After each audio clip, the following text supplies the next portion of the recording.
Hello, my name is Gene Sullivan. I'm the Assistant General Manager at the Wakefield Municipal Gas and Light Department. And I have to say that nothing makes me happier than when our General Manager, Pete Dion, has a commitment that causes him to unavoidably miss this awards night. I can tell you that he really enjoys it, but tonight I get to enjoy all of this with you.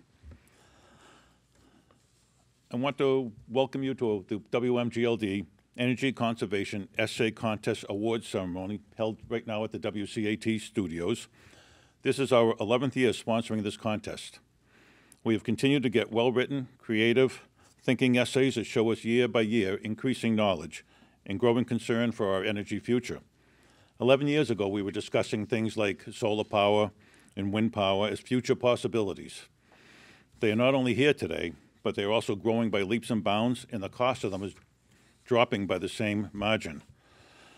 The Light Department board we have is very progressive and forward-thinking, and it will serve us all well in the future as we continue to bring cleaner sources of energy to Wakefield. This contest started back in late January and early February when the General Manager, Pete Dion, met with all the 5th grade classes from the Galvin and St. Joseph's, explaining what energy conservation is and what measures the town of Wakefield takes to conserve energy and what the students could do to help out. There were over 275 essays submitted from the Galvin Middle School and St. Joseph's School. A couple of weeks ago, after meeting with a panel of judges, the student winners were announced. Tonight is the big finale of that whole process, showcasing the hard work and talent of the participating students with a special focus on the winners that are here tonight. The students will be presented with a certificate, a $50 Barnes & Noble gift card. There'll be photos of the event, and the WCAT cable station will provide each student with a copy of tonight's awards ceremony. There are a group of judges who take the time to read and comment on every essay and then get together to agree on the winning essays. No names are included in this process and are unknown until the winners have been chosen. As you can imagine, it's a very difficult task to pick winners from a great assortment of essays. I want to give special thanks to Ms. Christine Giordani, 5th grade, St. Joseph's School, Dr. Joe Sullivan, principal at St. Joseph's, Mr. Adam Colantoni, principal of Galvin, and Mr. Doug Lyons, the superintendent of Wakefield Schools. I particularly thank Mrs. Ellie Usayan. She's a 5th grade Galvin Middle School teacher who has been coordinating this event from the very beginning. This year, we have 6 winning essays from the Galvin Middle School and St. Joseph's School. From St. John's, we have Harry Brown, and from the Galvin, we have Rosella Buscano, Nico Fonduto, Marissa Mornault, Megan O'Connor, William Stanley. I'm looking forward to introducing the students one by one as I read their essays to you and you can experience their ideas for the future. With that, I'm going to turn to Harry Brown and invite him to come up to the mic.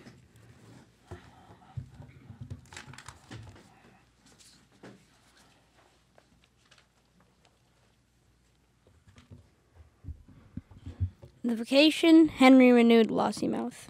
In Lossiemouth, a town in Moray, Scotland, there once lived an extremely wealthy mole named Mario. Mario was short and plump with dark brown eyes. He also had a tremendous appetite for money.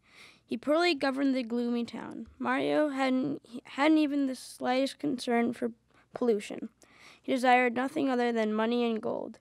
Lossiemouth only burned coal as an energy source because the mayor owned the country's biggest coal plant, named Ember Warehouse, and wouldn't change the source of energy because of the profit he made from it. Mario and the animals didn't know the great damage the pollution was doing to the plants and animals that made their homes in their town.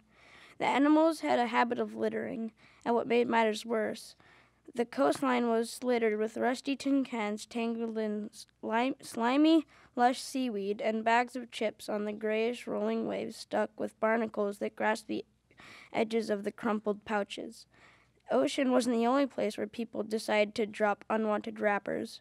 If one took a morning stroll in the streets, one would observe a couple of newspaper pages that were fluttering in the cool breeze or some taffy wrappers that stuck on the jet black benches. In homes, the families that lived in Lossiemouth left sinks dripping a drop of hot, clean water every second or so.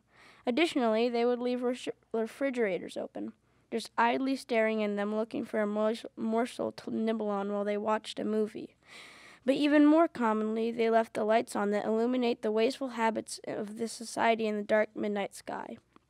In the morning, when they put the heat in the high 70s, the citizens would wear shorts and short sleeves. But all this started to change when Henry, a young miniature hedgehog with ice blue eyes that shone like diamonds in the sun, flew in on a vacation. He saw this dreadful place and decided to do something about it. He thought to himself, "Little by little, I think I can help this town," and looked around. "But it'll definitely be hard," he mumbled doubtfully. "First, I will host an energy contest and show the mayor the wonderful benefits of renewable energy," he announced as he returned to his hotel, opened a notebook, and began to write down his ideas. This is what the notebook read when he's finished. Renewable energy sources. Solar, too cloudy, not enough room. Wind, windy, not enough room. Hydro, coastline, enough room, has strong tide. Nuclear, not enough room. He ended up with hydropower. Then the milk chocolate-colored hedgehog went to the Home Depot and bought supplies for a model for hydropower. When he entered his hotel, he crafted a long wood box with a transparent side so one could peer in the model and see how hydropower worked. He put a propeller in the water and a pump in the side to simulate the tide. He put a light bulb in the contraption and wires connecting the propeller to the bulb, which lit it up when one flipped the switch on the pump. Henry chose hydropower because at the Three Gorges Dam in China, the flowing water makes a whopping 22,500 megawatts of electricity. Next, Henry printed some flyers and stuck them to lampposts and electric poles around town, picking up trash as he was posting them. He also sent an individual invitation to the mayor saying, "Energy source contest. Winner gets to switch the town's energy source to what they chose." Mario accepted the challenge and started to construct a miniature model of the town run entirely on coal. He brought the model of coal to the undergrowth park where the competition was being held. I can't describe it due to the smog that was inside the model, making the structure impossible to examine. When everyone finished looking at the mayor and Henry's design and nibbling on snacks, it was time for voting. Henry got 212 votes thanks to his sparkling model of a modest town with glistening flowers and trees. The mayor got one, which was himself. The mayor asked the hedgehog why he won. Henry replied, "Renewable energy sources don't run out as quick as we use them, whereas fossil fuels, like coal, take millions or even hundreds of millions of years to replenish. Many renewable energy sources don't require burning the source of energy, which means it won't pollute the environment, causing harm to plants and animals by choking them with harmful gases. When fossil fuels are burned, an incident called global warming occurs. This event causes animals adapted to cold climates to be forced into warm ones because of the rising heat. It also causes glaciers to melt where penguins and polar bears rest. That is why I wish to construct an hydroelectric power plant." The mayor gave a small smile. "Will I have to stop my company?" Mario questioned. "No," Henry replied. "This plant won't run the whole town. Plus, so many citizens will lose jobs," added Henry. The mayor acknowledged the fact that he wanted to create a hydroelectric power plant. Later that day, the mayor donated some of his money to the hydroelectric plant project that Henry started, and cut some off of his plant because of the pollution it causes. Engineers started working on a huge hydroelectric power plant with 15 hydroelectric turbines. Henry had an idea and told it to the engineers. Could we add rotating blades or turbines powered by water to pipes flowing away to a sink, shower, or toilet to generate energy? This energy could make up for the wasted energy from the refrigerators.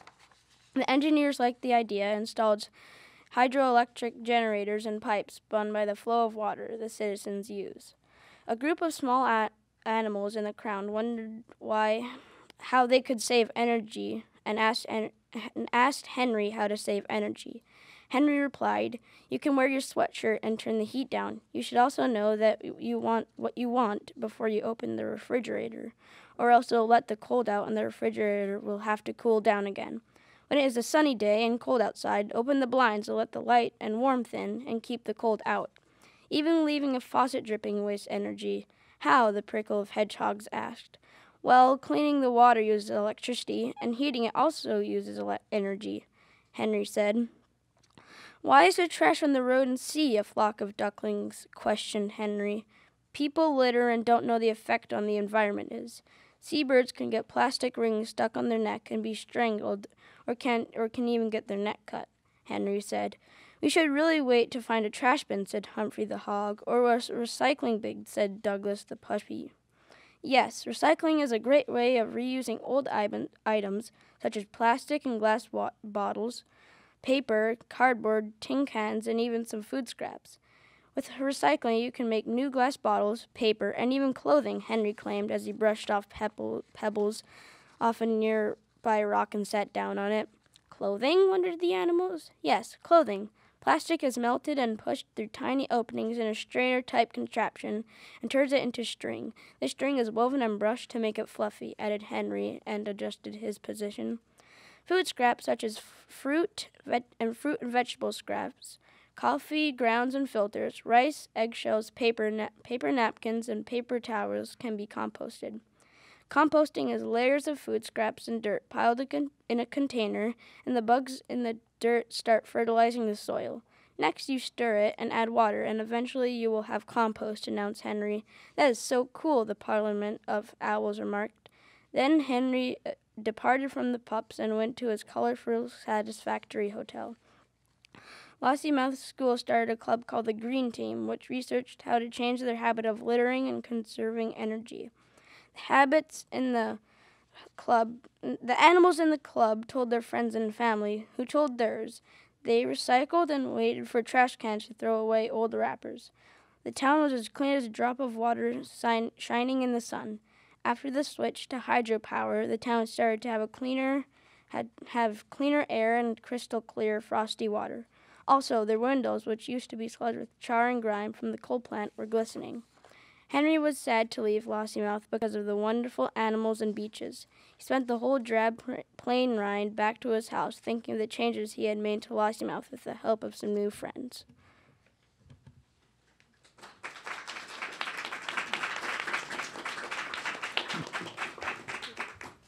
Thank you, Harry. You know, I mentioned earlier that 275 entries came in, and it is a difficult process that the judges have to winnow it down and pick out winners, but you get a feel for the pleasure we have, too, of going through these. They're unbelievably creative. It's really something, the ideas we see and the creativity that we wish we had and everything. And I would like to mention that there is one judge in the audience tonight that I've met before, Mary Sullivan. And Mary, to you, we want to say have you say thank you to all the judges. Next is going to be Rosella Buscano.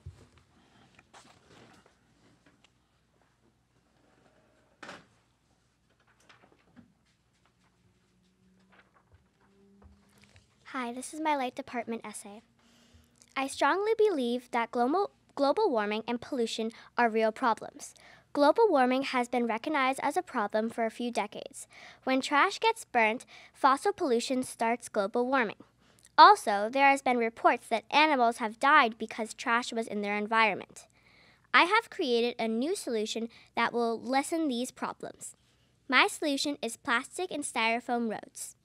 Our regular gravel and asphalt roads crack in hot and cold weather, but these roads will crack less frequently.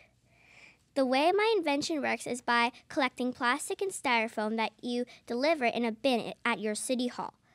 Then a group of workers will collect it, grind it up, and mix it with gravel and asphalt. Later, when the company grows, we can collect plastics and seeds and purchase plastics from recycling centers.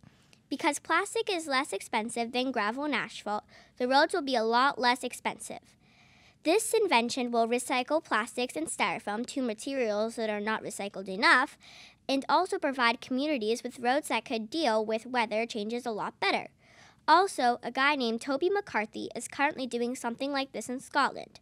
These roads are different from his idea because our roads, styrofoam, which is not usually recyclable, will be used. These roads are better because the plastic and styrofoam will allow the roads to expand, which they need to rather than crack, and it will save our environment from pollution.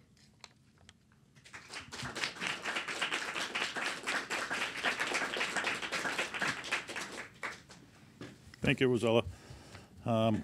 I also want to recognize that Jennifer Calais, the chairperson of the WMGLD Light Board, is here tonight, and just point out we would not be able to do this year after year without the support and commitment from the Light Board, so thank you, Jen. Next is Nico Fonduti.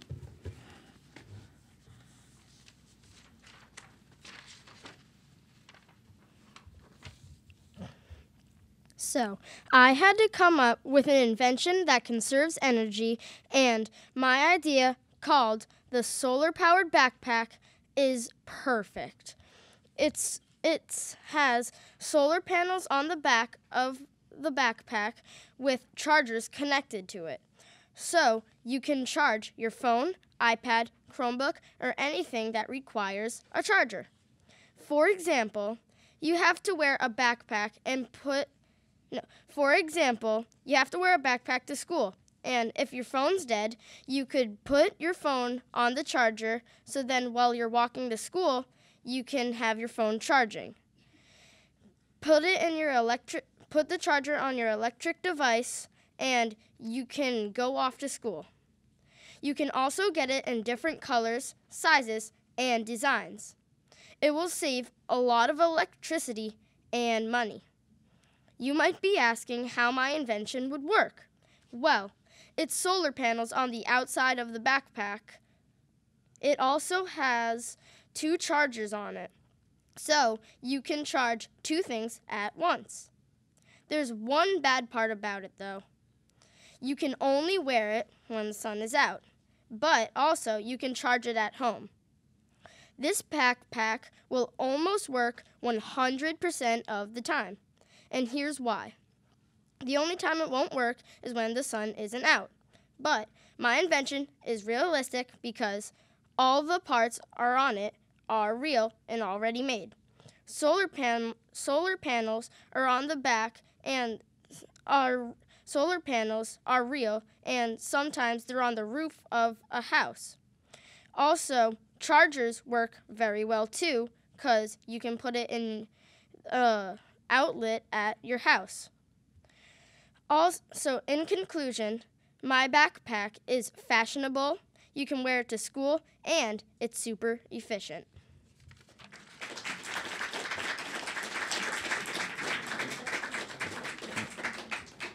Okay, tell me that's not a good idea, huh? And sold with conviction, too. Next, I want to ask Marissa to come up. Marissa Mornolt.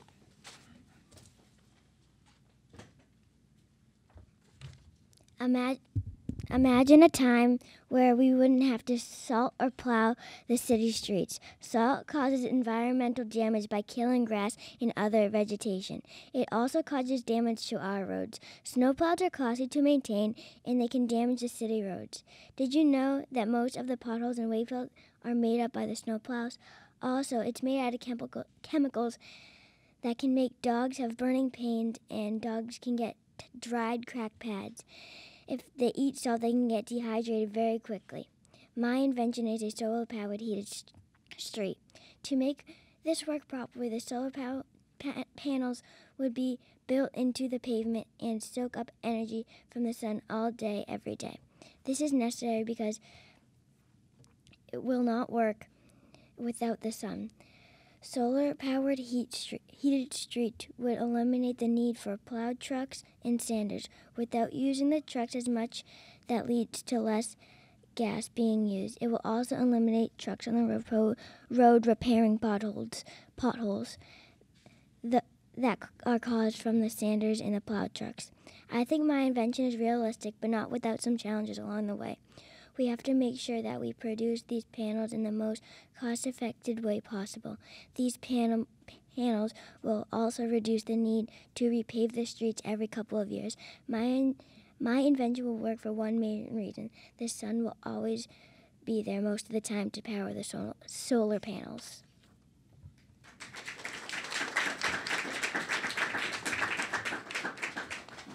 Thanks, Marissa. That was another great idea.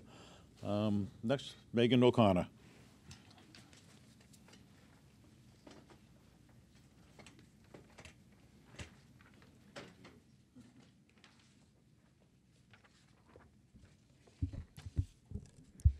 Imagine if there was a way that the planet could create more drinking water from the ocean. My idea is a sieve that could remove salt from seawater. A membrane sieve made from graphene could work. This could not only save energy but create more drinking water for everyone. The sieve could filter out salt or oils from the ocean. People all throughout the world are wasting drinking water or leaving a sink faucet on.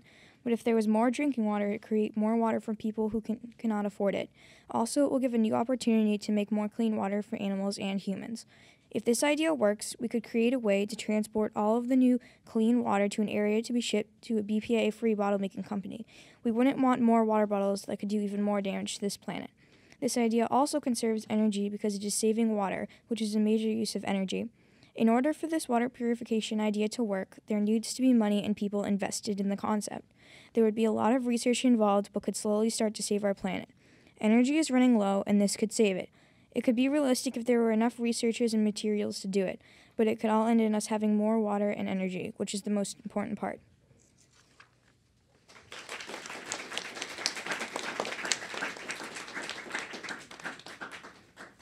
That's a nice job, Megan. Our last presentation is William Stanley, who's been anxiously and patiently waiting to get up here.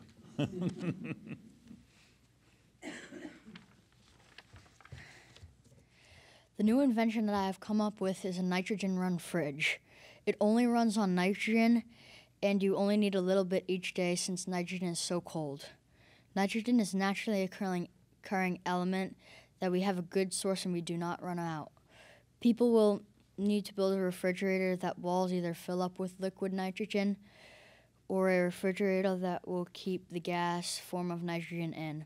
There would be a specific amount of nitrogen you would put in each day if your refrigerator is run by gas or liquid nitrogen. There would be different amounts for your fridge and freezer. This could be the new refrigerator. Think about it. It basically doesn't use electricity at all, and it only runs on nitrogen. Refrigerators use lots of energy in a daily household. This would cut off on your electric bill. Refrigerators take up 13.6% of the energy you would use, and it uses the second most energy you use daily, right behind heating. The amount of nitrogen that is put into it wouldn't be a lot since nitrogen is extremely cold. This invention really could work, and it would cut down on your electric bill a ton. This invention is totally realistic because we have a good supply of nitrogen. We will need to come up with a fridge that holds the cold of the nitrogen for a long time. There are two ways you could do this. You could fill the walls up with liquid nitrogen and replace it less. The other way you could do it, you could use gas nitrogen and replace it every day because the cold of nitrogen will cool down quickly after that long. Imagine the most important tools in the kitchen not run with electricity. That'd be crazy.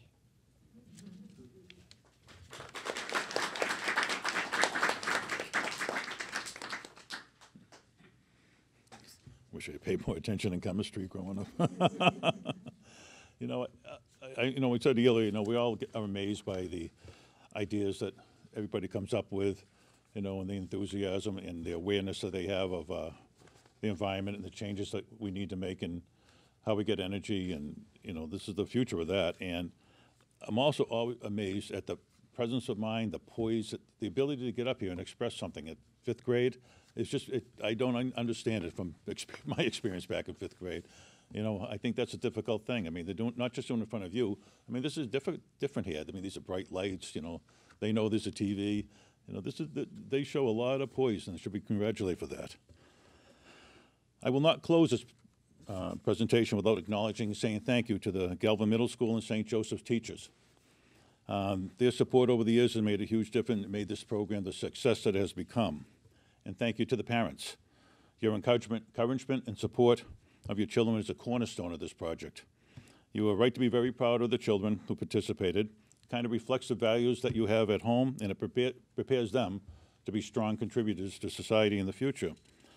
Finally, to the winners here tonight and the participants beyond here, I want to say we are proud of your accomplishments, and we look to the future positively, knowing that you are ready to make valuable contributions. You are leaders, and it was described beautifully a long time ago by President John Quincy Adams when he said, if your actions inspire others to dream more, learn more, do more, and become more, then you are a leader. It describes everybody here, and we can all kind of rest easy that it is being passed on to a generation that will take care of us.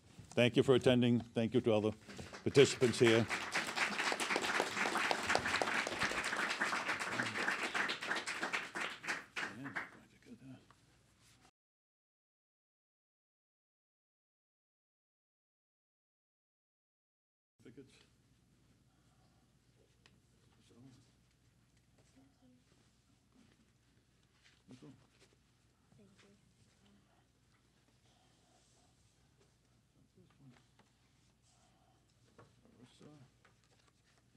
Tucking everything in. Thank you. You're welcome. Megan. Thank you.